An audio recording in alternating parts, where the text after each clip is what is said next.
शांति सम्मेलन से पहले दक्षिणी गाजा में गोलीबारी हुई है। शांति समझौते के बीच हमास के लड़ाके कर रहे हैं बमबारी। इजरायली एम्बेसडर ने यह वीडियो साझा किया है जो इस वक्त आपके सामने है।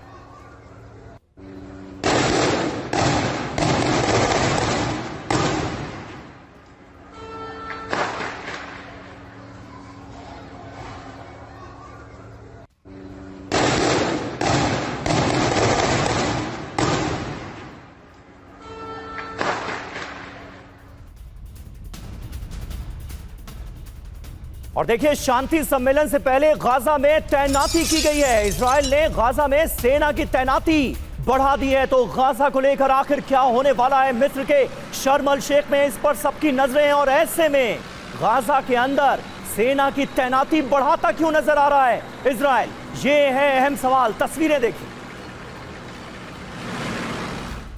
और देखिए एक और बड़ी खबर, बस कुछ ही देर के बाद बंधकों को रिहा कर देगा हमास। ये खबर आ रही है 20 इजरायली बंधकों की रिहाई संभव है आज। मारे गए 28 बंधकों के शव भी हमास की तरफ से लौटाए जाएंगे। बदले में 2000 फिलिस्तीनी कैदियों को छोड़ेगा इजराइल। तो बस कुछ ही देर के बाद एक एक करके बंधकों की रिहाई भी हो जाएगी।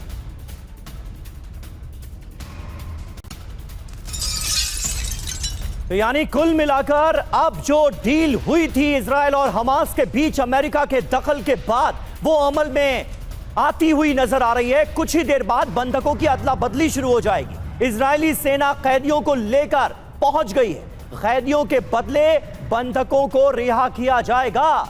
तो ये तस्वीरें आप देखिए, कुछ ही देर बाद बंधकों की अदला बदली होनी है। गाजा में हमास ने जिन इजरायली लोगों को बंधक बनाया था उन्हें छोड़ा जाएगा और बदले में इजरायली सेना फिलिस्तीनी कैदियों की रिहाई करेगी।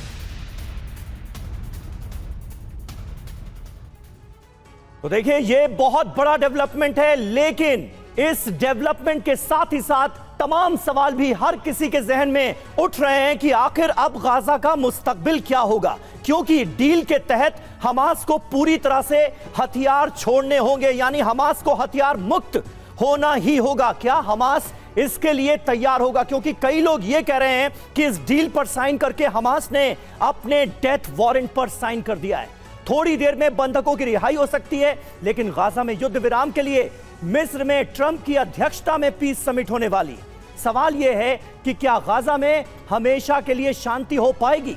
आइए आपको समझाते हैं। समझौते पर अमेरिका समेत 20 देश हस्ताक्षर करेंगे और जो अंतिम परिणाम है उसका हर किसी को इंतजार रहेगा कि होता क्या है। ग्राफिक्स हम चेंज करेंगे। जो सेकंड पॉइंट है वो अब आपके सामने आने जा रहा है। मिस्र में गाजा पीस समिट का ट्रंप के नेतृत्व में गाजा के भविष्य पर मोहर लगेगी, यानी गाजा का मुस्तकबिल क्या होगा।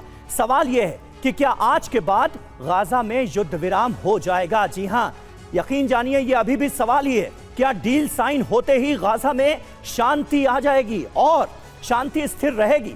इसकी वजह समझिए क्यों हम कह रहे हैं कि गाजा में शांति अभी आसान नहीं है। मेजबान देश है मिस्र।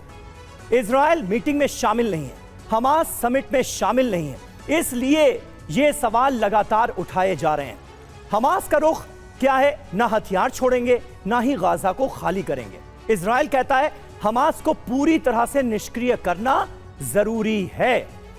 फिलिस्तीनी प्रशासन को गाजा ना मिले, यह भी इजराइल का कहना है। ऐसे में बहल साहब, पहला सवाल तो हर किसी के जहन में यह है कि अगर हमास और इजराइल अपने इस रुख पर कायम रहते हैं तो बंधकों की अदला बदली तो हो जाएगी, कैदियों की रिहाई तो हो जाएगी, लेकिन गाजा में पीस कैसे लौटेगी? बहुत ही अच्छा प्रश्न पूछा आपने। सबसे पहले चीज है कि जो फेज 1 है, जो आप खुद कह रहे हैं कि बंधकों की रिहाई हो जाएगी, अदला बदली हो जाएगी, वो तो हो जाएगा क्योंकि इस बार ट्रंप का डंडा चल रहा है। ट्रंप खुद वहां पे है, 20 और देश हैं मिडल ईस्ट के, जो जितने भी गल्फ नेशन है ज्यादातर वो होंगे, टर्की भी होगा, पाकिस्तान तक होगा। तो कहीं ना कहीं फेज 1 तो हो जाएगा, लेकिन जो फेज 2 है वो बहुत ही इंपॉर्टेंट है। इसका मतलब है क्या हमास तैयार होगा अपने आर्म्स छोड़ने के लिए? क्या हमास तैयार होगा कि पैलेस्टीनियन अथॉरिटी महमूद अब्बास के हाथ में दे दे या फिर कोई टेक्नोक्रेटिक कमिटी के हाथ में दे दे? क्या जो पीस बोर्ड की बात की जा रही है, सबसे बड़ी इंपॉर्टेंट चीज उसमें टोनी ब्लेयर को कहते हैं कि ट्रंप के नीचे टोनी ब्लेयर जो एक्स प्राइम मिनिस्टर हैं यूके के, वो क्या गवर्नर की तरह रोल प्ले करेंगे? और एक चीज बहुत क्लियर है कि इसमें इंटरनेशनल स्टेबलाइजेशन फोर्स की जरूरत है।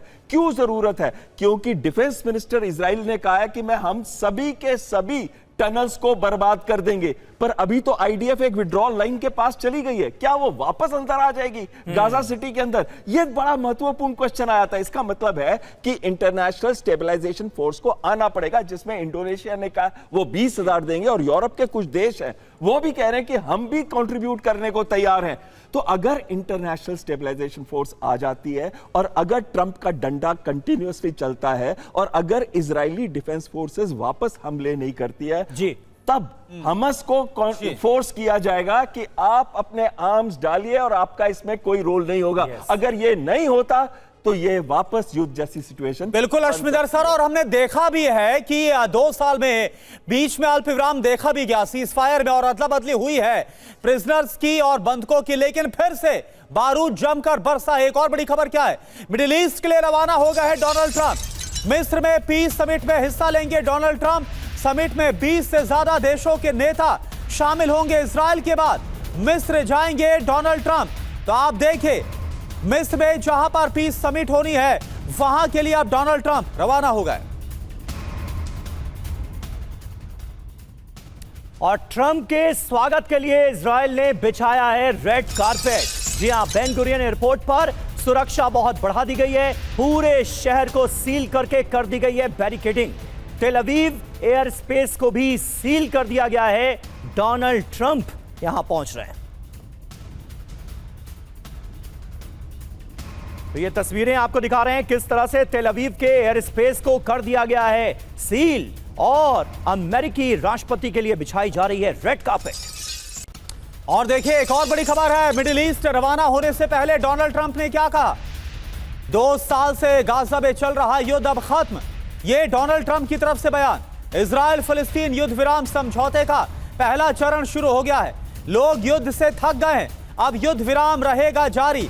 यह डोनाल्ड ट्रंप की तरफ से विश्वास जताया गया।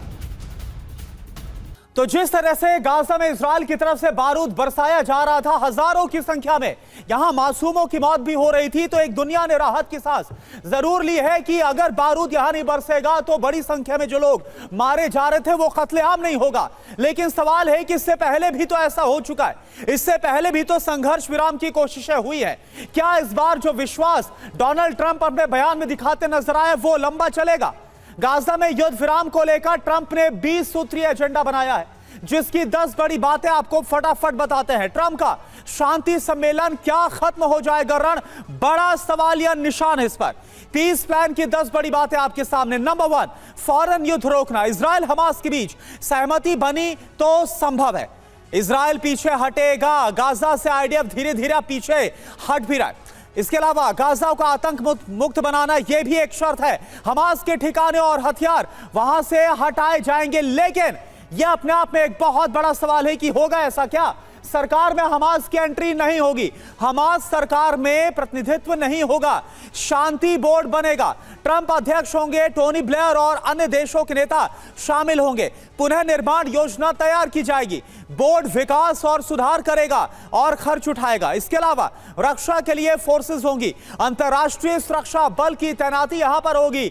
सीमा सुरक्षा की मजबूती का भी यहां में दावा किया गया। इजराइल और मिस्र की सीमा की सुरक्षा और ज्यादा बढ़ाई जाएगी। इसके अलावा मानवीय सहायता बढ़ाई जाएगी, गाजा को तुरंत पर्याप्त मदद दी जाएगी। और 10वीं बड़ी बात, रहने की आजादी। किसी को गाजा छोड़ने के लिए मजबूर नहीं किया जाएगा। यह एक जरूर राहत की बात हो सकती है।